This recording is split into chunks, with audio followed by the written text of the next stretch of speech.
साधे मोदक खाऊन कंटाळलात तर थांबा. आजचे मोदक पाहिल्यावर तुम्ही हेच ट्राय कराल. आता आंब्याचा सीझन चालू आहे आणि या सीझनमध्ये जर आंब्याचे मोदक नाही बनवले तर काहीतरी मिस केलं असं वाटेल. सगळे नेहमी नारळाचे किंवा गुळाचे मोदक बनवतात, पण आज मी बनवणार आहे एकदम युनिक आंब्याच्या फ्लेवरचे उकळीचे मोदक.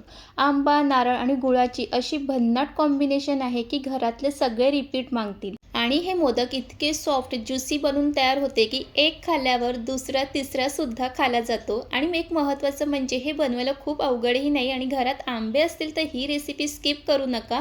शेवटचा रिझल्ट पाहिल्यावर तुमच्याही तोंडाला पाणी सुटेल. चला मग बनवूया खास आंब्याचे मोदक. सर्वात आधी इथे एक नारळ घेतलं आणि ते फोडून घेतलेलं आहे आणि नारळाचा जो काही काळपट भाग आहे तो मी काढून घेणार आहे. तुम्हाला जर ठेवायचं असेल तर तुम्ही ठेवू शकतात, पण असं काळपट भाग काढून घेतलं की छान असं पांढरं शुभ्र असं आपल्याला सारण मिळतं. म्हणून मी नेहमी आहे ते काळपट भाग असं काढून घेते. आणि हा काळपट भाग काढून घेतल्यामुळे मोदकाचं सारण आहे ते एकदम सॉफ्ट असं बनून तयार होते. तर हे खूप महत्त्वाचे टिप्स आहे. वेळ असेल तर नक्कीच काढून घ्या, त्याला काही जास्त वेळसुद्धा लागत नाही. तर इथे मी अशाच पद्धतीने सर्व नारळाचे असे तुकडे करून घेतलेले आहे. आता तुम्हाला जर खिसून घ्यायचं असेल तर नारळ तुम्ही खिसूनसुद्धा घेऊ शकतात, पण इथे मी मिक्सरला ते फिरून घेणार आहे. जर वेळ असेल तर खिसून घ्या, जर वेळ नसेल तर असं तुम्ही मिक्सरमध्ये सुद्धा नारळ आहे ते बारीक करून घेऊ शकतात आणि मिक्सरमध्ये पण छान होतं आणि झटपट होते. तर इथे तुम्ही पाहू शकतात आणि काळपट भाग काढून घेतल्यामुळे नारळाचं छान असं पांढरा शुभ्र आपल्याला हे जे नारळ आहे ते सारण मिळतं. त्यानंतर इथे गूळ आहे ते कट करून घेणार आहे. आता गूळसुद्धा कट करून घ्यायचं म्हणजे ते सारणामध्ये छान असं विरघळलं जातो. जितकं नारळाचं कीस असेल त्याप्रमाणे गुळाचं प्रमाण घ्यायचं आहे. तर इथे गूळ कट करून घेतलेला आहे आणि इथे आंब्याचे मोदक बनवत आहे म्हणून आंबा तर पाहिजेच. इथे मी एक आंब्याचा वापर करणार आहे. तर आंबा कट करून घेणार आहे आणि आंब्याचा जो काही गर आहे तो मी काढून घेणार आहे. तर इथे मी आंब्याच्या फोडीमधले सगळा गर आहे तो अशा पद्धतीने काढून घेणार आहे चमच्याच्या साहाय्याने आणि ते सहज निघते. आणि आंब्याच्या सालीमध्ये पण जो काही गर आहे तो सुद्धा अशा पद्धतीने काढून घ्यायचं आहे. तर इथे मी एक नारळ वापरलेला आहे, तर इथे एक आंबा वापरलेला आहे. जितकं सारण तुमचं क्वांटिटीमध्ये जास्त असेल तर त्याप्रमाणे तुम्ही आंब्याचा इथे वापर करू शकतात.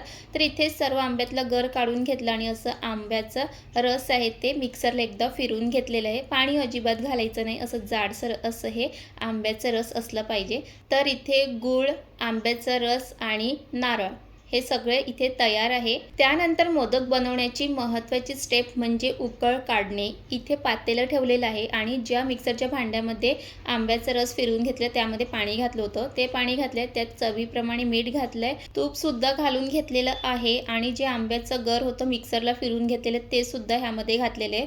2 चम्मच इतकं घातलेलं आहे आणि जो आंब्याचा गर आहे तो पाण्यामध्ये व्यवस्थित असं मिक्स करून घ्यायचं आहे. आणि त्यानंतर ह्यामध्ये तांदळाचं पीठ घालणार आहे. तांदळाचं पीठ आणि पाण्याचं प्रमाण योग्य प्रमाणात घ्यायचं आहे, तरच ते जे पीठ आहे ते चिकट असं बनून तयार होत नाही. त्यानंतर इथे मी सगळं आहे ते व्यवस्थित असं मिक्स करून घेणार आहे आणि इथे पाण्याचं प्रमाणसुद्धा व्यवस्थित होतं. त्यानंतर हे झाकण झाकून साईडला ठेवणार आहे आणि इथे आता मोदकाचं सारण बनवायला घेऊया. गॅसवर कढई ठेवली, त्यानंतर त्यामध्ये 1 चम्मच इतकं तूप घातलेलं आहे. तूप छान विरघळलं की त्यानंतर त्यामध्ये जे नारळ आहे ते त्यामध्ये घालून घेतलेलं आहे. छान परतून घ्यायचे तुपामध्ये. त्यानंतर मग इथे कट करून घेतलेले गूळ टाकणार आहे.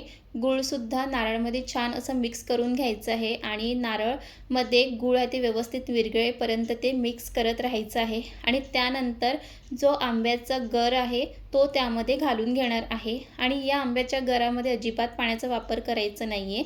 मिक्सरला तुम्ही असंही फिरवून घेऊ शकता. त्यानंतर आंब्याचं गर, नारळ आणि गूळ छान असं एकत्र मिक्स करून घ्यायचं आहे आणि त्यानंतर मग वेलची पूड घालायची आहे आणि त्यानंतर त्यामध्ये जायफळसुद्धा खिसून घालायचं आहे. म्हणजे वेलची पूड आणि जायफळमुळे हे सारणाला खूप छान असं सुगंध येतो आणि चव पण खूप छान येते. त्यानंतर हे मिक्स करून घ्यायचं आहे आणि त्यानंतर हे सारण परफेक्ट झालं की नाही ते अशा पद्धतीने चेक करून घ्यायचं आहे. आणि हे सारण आहे ते थंड होईपर्यंत इथे जी उकळ काढून घेतलेली आहे ती सुद्धा छान असं मळून घ्यायचं आहे. आणि हे पीठ तुम्ही जितकं छान मळून घेतील तितकंच ते मोदक आहेत ते सॉफ्ट मऊ असे बनून तयार होते. तर हे खूप छान असे मळून घ्यायचं आहे आणि ही उकळ थोडंसं गरम असताना हातानंच मळायला घ्यायचं, म्हणजे ते पीठ आहे ते व्यवस्थित मळलं जाते। आणि ह्यामध्ये तुम्ही व्हिडिओमध्ये पाहू शकतात मी कशा पद्धतीने पीठ आहे ते मळून घेत आहे। आणि हे पीठ मळून घेत असताना एक महत्त्वाची टिप्स की हे पीठ मळून घेत असताना वरून तुम्ही तूप घालून सुद्धा हे पीठ मळून घ्यायचं आहे किंवा तेल घालून सुद्धा हे पीठ मळून घ्यायचं आहे। आणि तुम्ही ते पाहू शकता की पीठ किती अगदी असं सॉफ्ट असं मळून तयार झालेलं आहे। आणि हे अशा पद्धतीने पीठ मळलेलं असेल तर ते मोदक आहे ते एकदम सॉफ्ट होते। मोदक बनवताना ते कुठेही फाटत नाही। तर अशा पद्धतीचे हे पीठ इतकं सॉफ्ट असलं पाहिजे। तर इथे मी वरून थोडंसं तूप घालून हे पीठ मळून घेतलेलं आहे। त्यानंतर इथे जे पिठाचे आहेत ते गोळे करून घेणार आहे। जास्त मोठे किंवा जास्त लहान नाही तर मीडियम साईजचे करून घेणार आहे मोदकासाठी। तर इथे सर्व जे आहेत ते पिठाचे असे गोळे करून घेतलेले आहे। आणि आता झटपट असे मोदक बनवायला घेऊया। तर इथे पिठाचे गोळे सुद्धा करून घेतलेले आहे आणि जे सारण बनवून घेतलेले ते सुद्धा थंड झालेले आहे। तर इथे मी तुम्हाला मोदक 2 प्रकारे बनवून दाखवणार आहे। तर सर्वात आधी इथे पिठाचा एक गोळा घेतलेला आहे आणि व्हिडिओमध्ये दाखवल्याप्रमाणे तो गोळा तो हाताने दाबून घ्यायचा आहे आणि त्यानंतर पोलपाटावरती अगदी थोडंसं पीठ घालायचं आहे, म्हणजे पोलपाटावरती तो गोळा आहे तो चिकटणार नाही। आणि त्यानंतर लाटून घ्यायचं आहे। इथे तुम्ही पाहू शकता की मोदकाची पारी आहे ती किती पातळ अशी लाटून घेतलेली आहे। जितकी पातळ तुम्हाला लाटून घ्यायची तितकी तुम्ही लाटून घ्यायची आहे। आणि त्यानंतर असे मोदकाचे पाकळ्या करून घ्यायचे। तुम्ही व्हिडिओमध्ये पाहू शकता मी कशा पद्धतीने करून घेत आहे। आणि हे करून घेत असताना तुम्ही हाताला तूप किंवा पीठ किंवा पाणी सुद्धा लावून घेऊ शकतात। आणि जर तुम्ही पीठ व्यवस्थित मळून घेतलं की अशा पद्धतीने हे पाकळ्या बनून तयार होते। आणि त्यानंतर सारण भरून घ्यायचं आहे आणि इथे आपलं मोदक आहे ते बनून तयार झालेलं आहे। किती छान असा शेप सुद्धा आलेला आहे। आणि अजून तुम्हाला दुसऱ्या पद्धतीने सांगते। तर इथे एक गोळा घ्यायचा आणि तुम्ही हातानेच अशी त्याची मोदकाची पारी बनवून घ्यायची आहे। इथे तुम्ही पाहू शकतात। आणि त्यानंतर मग अशा मोदकाच्या पाकळ्या बनवून घ्यायच्या आहे। आणि तुम्ही ते पाहू शकतात की मोदक बनवताना ते कुठेही फाटत नाहीये। तर कधीही जे पीठ आहे ते व्यवस्थित असं मळून घ्या आणि इथे आपले मोदक आहेत ते खूप छान असे बनून तयार झालेले आहे। आणि इथे अशाच पद्धतीने मी सर्व मोदक आहेत ते बनवून घेतलेले आहे। आणि तुम्ही ते पाहू शकतात की मोदक जास्त लहान किंवा जास्त मोठे नाहीत, ते मीडियम साईजचे बनवून घेतलेले आहेत। आणि एका साईडला गरम पाणी सुद्धा करायला ठेवलं होतं, त्यावरती स्टीमर ठेवून घेतलं आणि एक एक करून सर्व मोदक आहेत ते ठेवून घेणार आहोत। आणि इथे तुम्ही पाहू शकता की खरंच खूप सुंदर असे हे मोदक बनून तयार झालेले आहे। जर तुम्हाला मोदकाच्या पाकळ्या हाताने करता येत नसेल तर तुम्ही मोदकाचं जो काही साचा असतो त्याने सुद्धा हे मोदक बनवून घेऊ शकतात। आणि एक महत्त्वाची टिप्स की कधीही जेव्हा आपण स्टीमरमध्ये मोदक ठेवतो तर वरून असं पाणी सुद्धा शिंपडायचं आहे, म्हणजे ते मोदक ड्राय झालेले असतील तर थोडासा त्याला ओलसरपणा येतो। त्यानंतर झाकण झाकून एक 15 मिनिटं छान असे मोदक आहेत ते वाफवून घ्यायचे आहेत। आणि मोदक वाफवून घेतले की मस्त असे एकदम सॉफ्ट असे बनून तयार होते। तर इथे तुम्ही पाहू शकतात की 15 मिनिटं हे झालेले आहे आणि उघडून बघूया तर इथे तुम्ही पाहू शकतात की मोदक हे छान असे वाफवून झालेले आहे। त्यानंतर हे थंड करायला ठेवायचं आहे।